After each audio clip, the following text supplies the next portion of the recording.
समझाना चाह रहा हूं कि देश इस बात से नहीं चलते कि उस समय नेता कौन सी पार्टी का है। देश चलते हैं बहुत सारी परिस्थितियों से।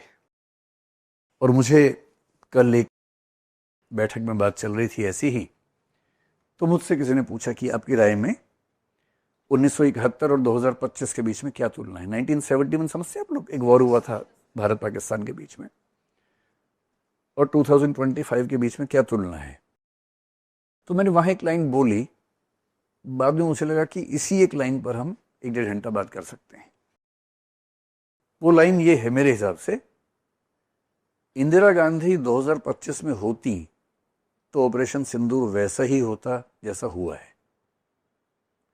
और नरेंद्र मोदी 1971 में पीएम होते तो 1971 का युद्ध वैसा ही होता जैसा तब हुआ था।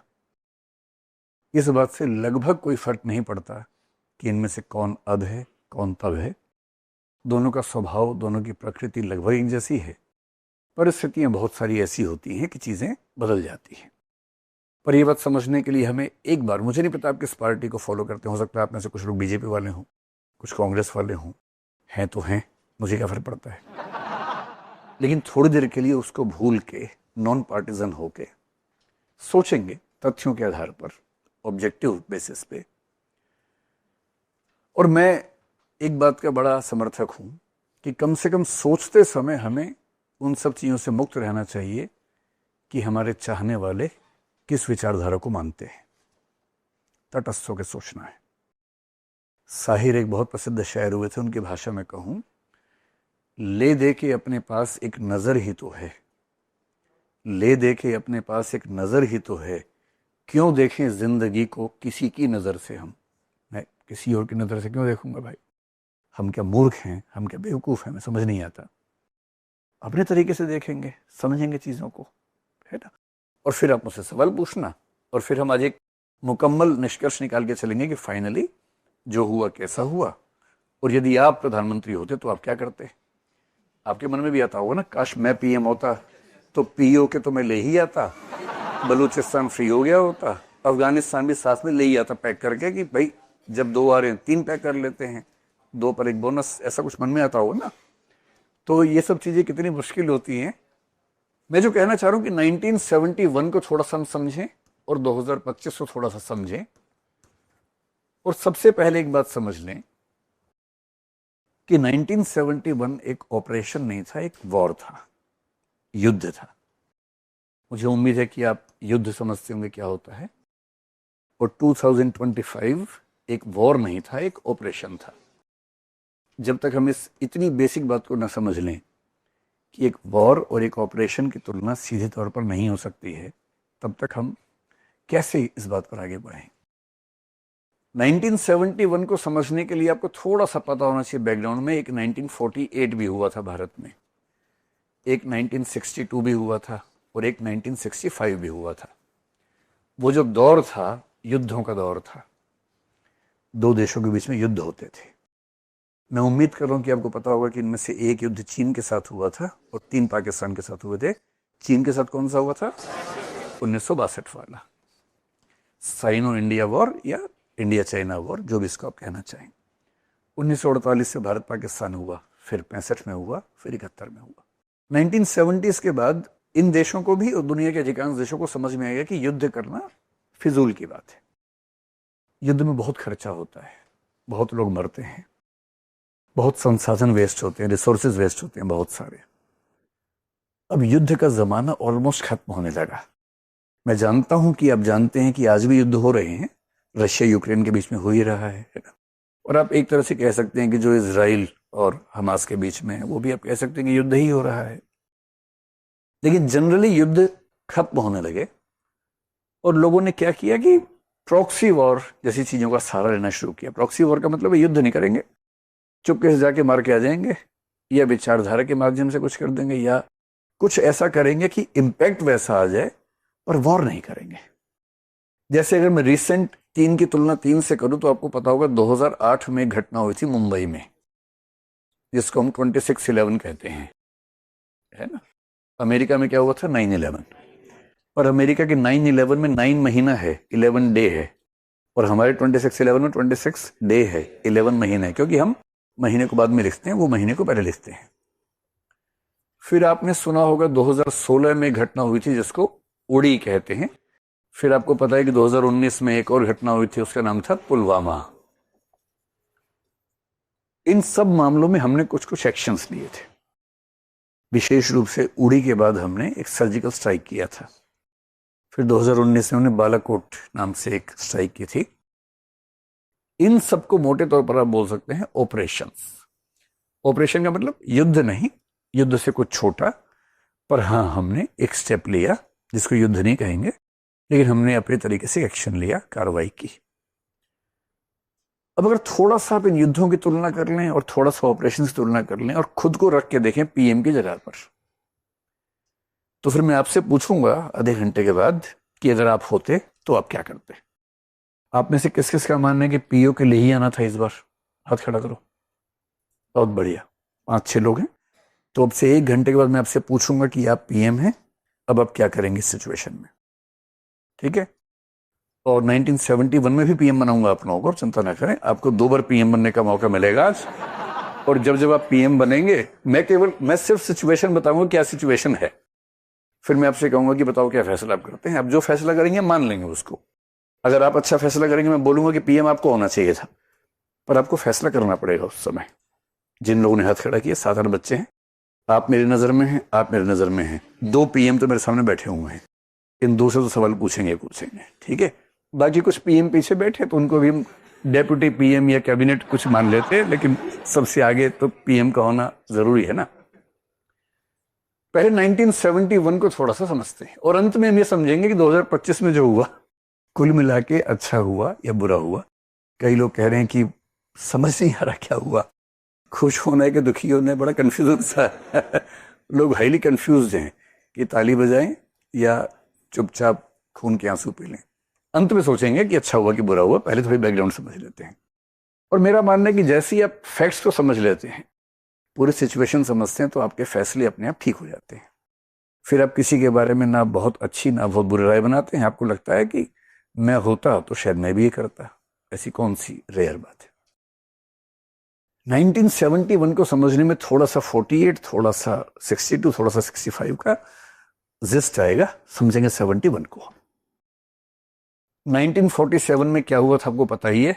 2 देश बने थे, एक का नाम था भारत, एक का नाम था पाकिस्तान। इंडिया और पाकिस्तान, क्योंकि पाकिस्तान भारत में से ही निकला था एक तरह से, तो हम मजाक में कहते हैं कि हम, मतलब मुझे बोलना अच्छा नहीं लग रहा, लेकिन क्या है कहने में क्या। कई लोग बोलते हैं कि पापा पापा होते हैं मैं नहीं कह रहा हूं, कई लोग ऐसा कह देते हैं, पर हम तो मानते हैं कि स्वतंत्र देश है, इंडिपेंडेंट देश है, और हम बड़े तो हैं, इसमें कौन सी खास बात। 1947 में जब हम आजाद हुए, वो भी आजाद हुए, उसी समय एक खाई पैदा होने शुरू हो गई थी और 1948 में वो दिखनी शुरू हो गई। 1948 में एक तरफ तो इंडिया और पाकिस्तान का झगड़ा हुआ जम्मू और कश्मीर को लेकर। आपको पता है कि जब भारत की रियासतों को हम एक कर रहे थे, सरदार वल्लभ भाई पटेल, 500 से ऊपर रियासतें आराम से भारत का हिस्सा, आराम से तो क्या मतलब, लेकिन समझा बुझा के बन गई थी। 3 जगह झगड़ा हुआ था, उनमें से एक था हैदराबाद, जिसको हमने ऑपरेशन पोलो करके 3 दिन में भारत में मिला लिया था। लाजमी भी था क्योंकि वहां लगभग सब लोग हिंदू लोग रहते थे, अगर वोटिंग होती तो कोई बात थी नहीं उसमें। एक जूनागढ़ था, जिसको गुजरात का हिस्सा मानते हैं आजकल हम। जूनागढ़ के जो प्रधानमंत्री थे, दीवान, उनका नाम था शाहनवाज भुट्टो। शाहनवाज भुट्टो ने कोशिश की थी कि जूनागढ़ को पाकिस्तान का हिस्सा बना दें, इसके बावजूद कि वहां की 98-99% आबादी हिंदुओं की थी। होता है शौक, किसी किसी को लगता है ना कि मैं कुछ भी कर सकता हूं, तो उनके मन में है कि क्या मैं इसको पाकिस्तान में लेके जा सकता हूं। तो फिर जब डांट पड़ी, जब इलेक्शन हुआ, तो लगभग 99% के आसपास लोगों ने भारत के पक्ष में वोट दिया, तो शाहनवाज भुट्टो वहां से भाग गए।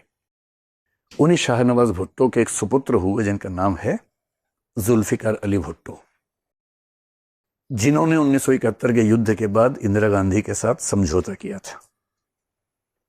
वो 1970 में पाकिस्तान के डिप्टी प्राइम मिनिस्टर थे, 1971 में पाकिस्तान के राष्ट्रपति थे और 1973 में पाकिस्तान के प्रधानमंत्री हो गए थे। वहां चलता है, कुछ भी चलता है वहां पर। वहां लोकतंत्र मौसमी है, हर 10 साल में आता है, 5-6 साल के लिए, फिर चला जाता है। अभी 18 साल से लगातार लोकतंत्र चल रहा है वहां पर, 17 साल से। और कल ही उन्होंने आसिम मुनीर को बना दिया है फील्ड मार्शल। मेरी छठी इंद्रिय कह रही है कि लोकतंत्र जाने वाला है, क्योंकि अब तक 4 सैनिक तानाशाह हुए हैं। कुल 30 साल तानाशाही चली अब तक पाकिस्तान में आजादी के बाद। 21+9 या 21+7 28 पीएम हो चुके हैं। एक भी पीएम पाकिस्तान में आज तक 5 साल पूरे नहीं कर पाया है। आज तक नवाज शरीफ 4 बार पीएम बने हैं, तब जाके 9.5 साल पूरे किए हैं। 4 बार में, एक बार में कोई पीएम 5 साल पूरे कर पाया हो पाकिस्तान के इतिहास में नहीं है। पाकिस्तान का अपना उसूल है कि कैसे 5 साल कैसे कर लेगा। फिर जो वहां पीएम बनता है उसके बाद उसके करिकुलम में है कि पीएम बनने के बाद या तो जेल जाना है या विदेश जाना है। तो जेल जाना है, फिर जेल में कुछ भी हो सकता है, और नहीं तो आपको मार मार के विदेश भगा देंगे और आपसे साइन करवा लेंगे, वापस नहीं आओगे।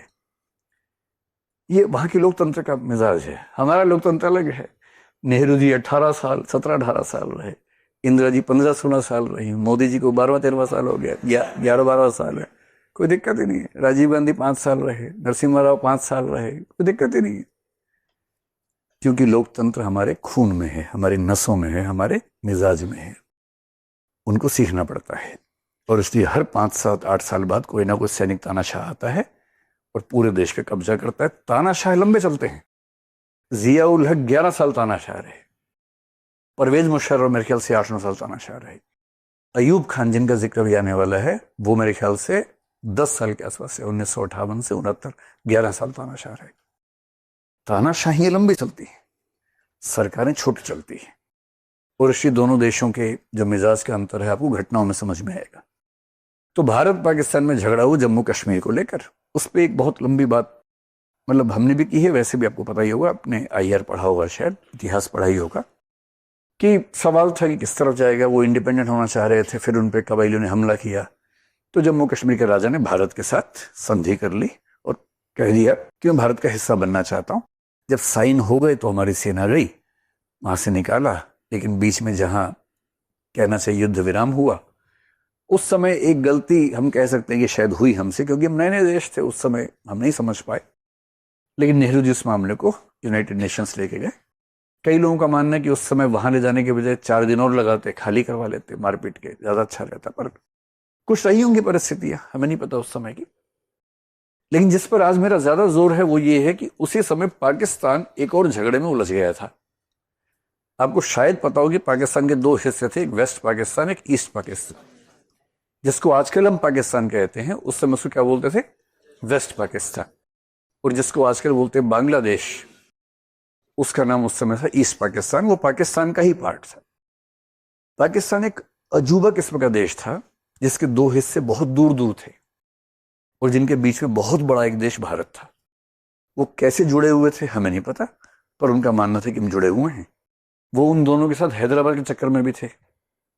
तो फिर वो देश का नक्शा कैसा होता, अब समझ पा रहे हैं कि ये देश का हेडक्वार्टर है, ये देश का दूसरा हिस्सा है, ये देश का तीसरा हिस्सा है। जूनागढ़ होता है, ये देश का चौथा हिस्सा है। वो लक्षद्वीप के चक्कर में भी थे, ये देश का 5वां हिस्सा है। और इनके बीच में एक बहुत बड़ा देश है।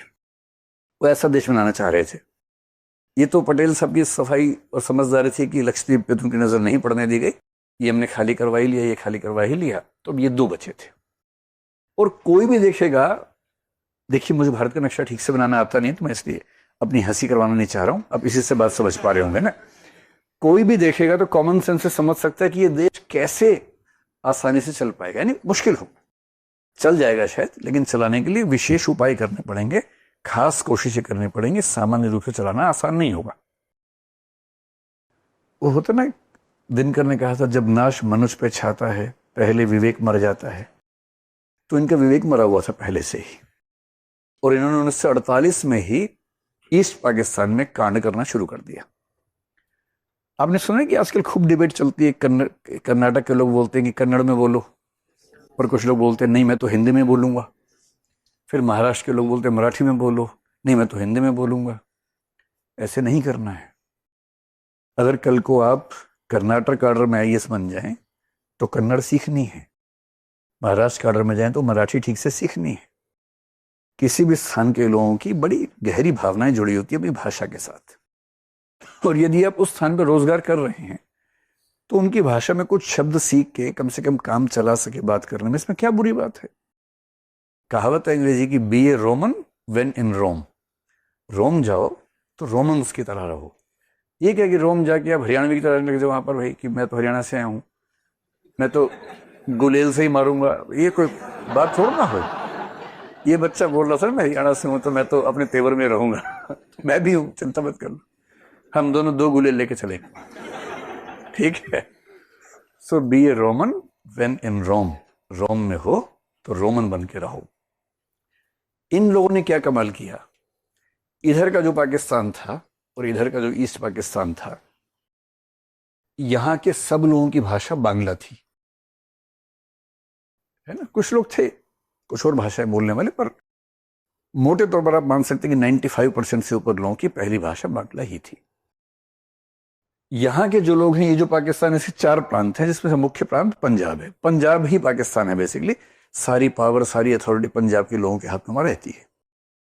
पर इन लोगों को लगा कि क्योंकि हमने मुस्लिम आइडेंटिटी से अपना देश बनाया है तो पंजाबी भाषा अगर रखेंगे तो वो बात नहीं आएगी।